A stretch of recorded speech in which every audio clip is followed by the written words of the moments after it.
All right, we are here with former Tyler Legacy Lady Raider and I guess now former LeTourneau Yellow Jacket, Maddie Flanery. What's up, Maddie? How are you?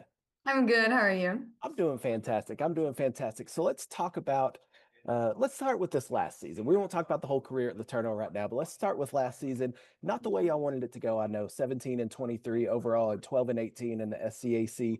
You batted 402 though, had 16 RBI, 45 runs, and just stealing bases left and right all over the place. So talk to me a little bit about this last season, how you think it went for the team and just for you personally as well. Yeah, this year the team was very different than what we're used to. We had a really young team, so there was a lot of adjustments we had to make here and there. But overall, the team chemistry was honestly the best it's ever been. It was so much fun. And my team really set me up for success a lot. Our offense was honestly really good, like up and down the lineup. It was great. So yeah, I had a lot of success. I got to steal some bases. It was really fun. But the coaching staff was just amazing and super supportive and was really good about helping everyone make adjustments all across the board. So it was really fun. Well, and you mentioned too a young team. So being a senior and being a leader on the team, what kind of role did you take on kind of bringing the younger girls along and kind of showing them the LeTourneau way and how things are done in the program? Yeah, that was also very different for me. That was an adjustment I had to make. I've never been like obviously the oldest on the team because I'm a senior, but this was the youngest the team's ever been. So I really had to step up to that role. And we have our team culture was really based on our three core values, and we have faith, excellence, and unity. And so just being a model and constantly trying to model those values all throughout the season, on and off the field, that was really the biggest adjustment to make. And myself and the other seniors, honestly, I think we did a really good job, and the team culture is really set up to be like great from here on out. And that's the thing too, right? As a senior, like you want to leave the program in good hands as you leave Mhm. it. And I think that sounds like that's what you've accomplished there at LeTourneau. Not just you, but the other seniors on the team as well. So I want to talk to you about the records you hold. So you got the program record for career steals with 151, which is an astronomical number, and then runs scored with 132, which is also crazy. You're also top 10 in the program in walks, hits, and batting average. So when you hear that, your name's in the LeTourneau record books and it'll be there forever now, what does that mean to you when you hear something like that? It's really, really cool. I never would have thought I would be like in this position now. I'll open up to you about this. I had a rough freshman year and it opened my eyes to like a lot of adjustments I had to make mentally, physically, everything. So I came in sophomore year with a totally different mindset. I was a lot more aggressive, and that just really opened the doors for me to accomplish all these goals that I had. And then this past season, my main goal was just to have fun. I knew it was my last year. I wanted to just play loose and have a good time with my teammates. And it ended up being a really good statistical year for me too. And so that was just really exciting. Well, and you mentioned that freshman year, and if you don't want to get into it, you don't have to. But what was that change in mindset or that change that happened to you from that freshman year going into your sophomore year, and what made that freshman year so difficult for you? Yeah, being a freshman, you honestly, I'm sure all collegiate high school athletes know this. You want to just prove yourself. You want to get out there and just do really well, so everyone knows like you deserve to be here. But I kind of took that a little bit too far. I kind of put too much pressure on myself, I feel like.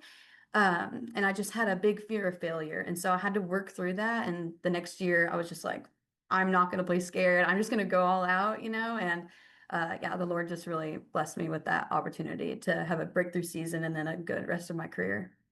And I know I've seen some of the article. I think there was an article about you on LeTourneau's website a couple of weeks ago, and it was a really good article. And in that, you talked a lot about your faith and a lot about how that drives you, and that's a motivating force there. So, how big was your faith in that turning point for you? I guess that's what I'm calling it from that freshman year and moving forward. How big was your faith instrumental in that?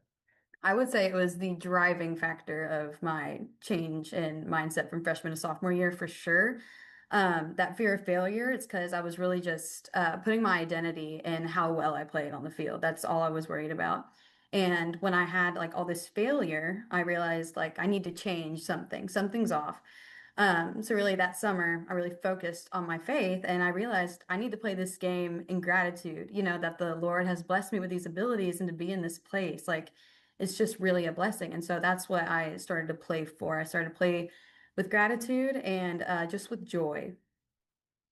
Did you talk to anyone? Like I know you obviously talked to God, but did you talk to anyone like in at the school or maybe family that kind of helped you through that as well? Oh yeah, for sure. I'm also a part of FCA here at LeTourneau, and this year I was the president of FCA.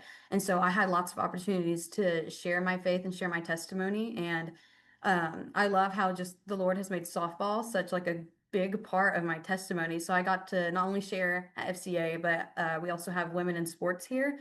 So I got to talk about my testimony there as well. And so I've gotten to talk to a lot of girls about just my athletic life and how it played into my faith. So that's really cool.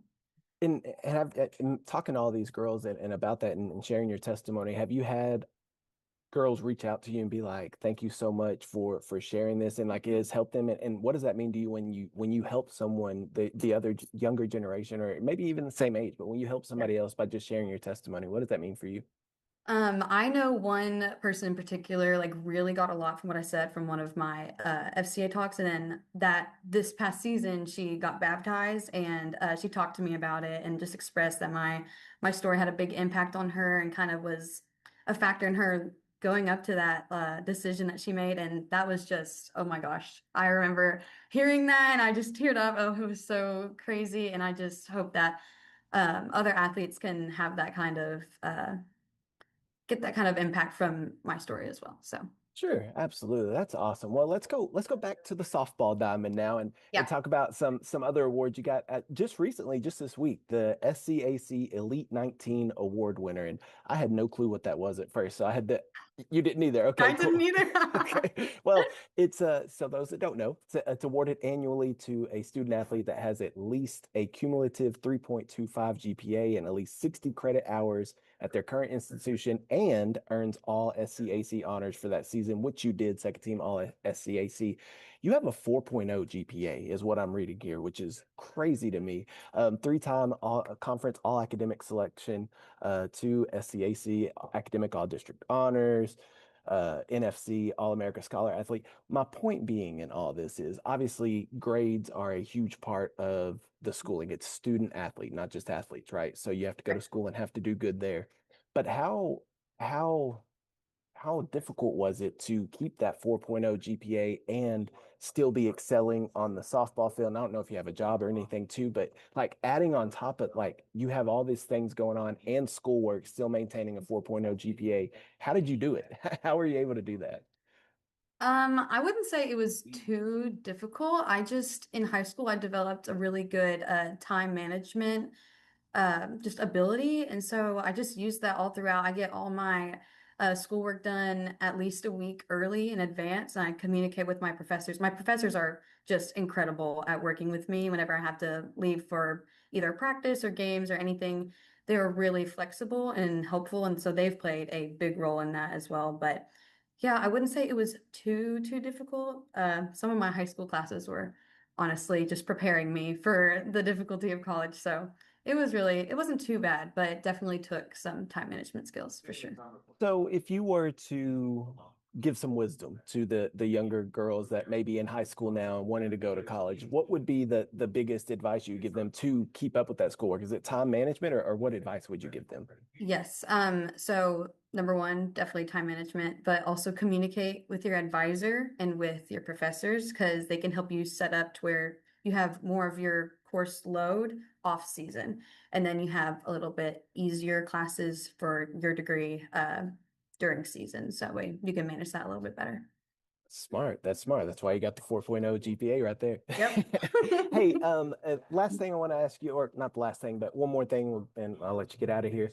You're majoring in kinesiology and you're graduating Saturday. First off, congratulations Thank on making you. it. Um, how has this journey been to get this degree? What made you want to get into kinesiology, and what do you plan to do with it after you graduate?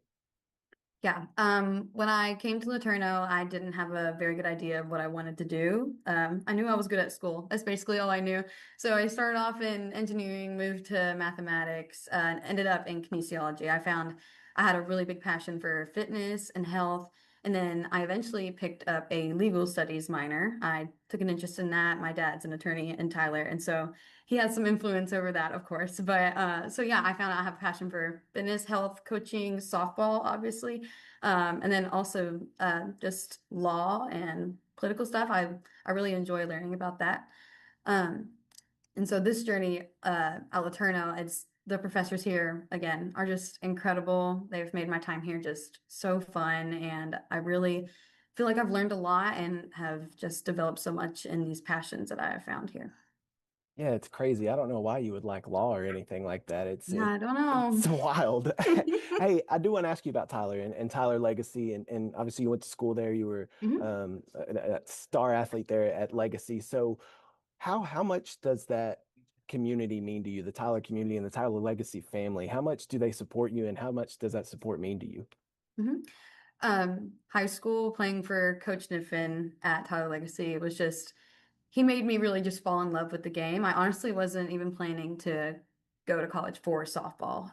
So after I got there, I really just fell in love with the game and found kind of my strengths. He taught me how to really just play the game differently than I'd ever played it. And he also opened the doors to this offer at LeTourneau. That was a big, big part of me getting here. So yeah, my Tyler Legacy softball community, they've just played like a big, big role in me getting here, and this has just been the biggest blessing. So I'm so grateful for them. You mentioned coaching and softball. Is that a thought that you maybe want to get into coaching and coaching all that? Yes, yes, of course. I have that passion for coaching. I've been doing some softball lessons here. I love working with younger girls who are trying to maybe find that love of the game that I have. So I would definitely want to keep the door open to those kind of opportunities as well. Yeah. All right, and last thing, and I'll let you get out of here. We talked about the stolen bases, 151 career steals. It's not, it's to me, it's a lot harder to steal in softball because you can't leave before the pitch, right? So like baseball, you can get a lead off and you can go. I think Mhm. softball, it's difficult to steal bases. So what is the key to being a good base stealer from the queen of all steals? Hmm, that's a good question. I would say number one, just training. I would say sprint training, lifting are we have a new weight room facility here, so that's played a big role in just development, in training here for all athletes. That has definitely helped me.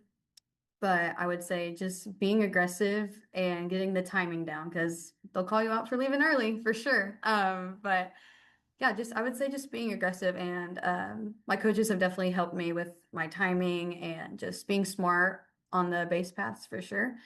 So yeah, I would say that. Yeah. So how many times have you been called out for leaving early? Because it sounds like you got a little personal thing there with it. Yeah. I think just once this year, but overall it's happened 3 or 4 times. Okay, Yeah, but you've learned from it, and that's why it only happened for once this sure. year.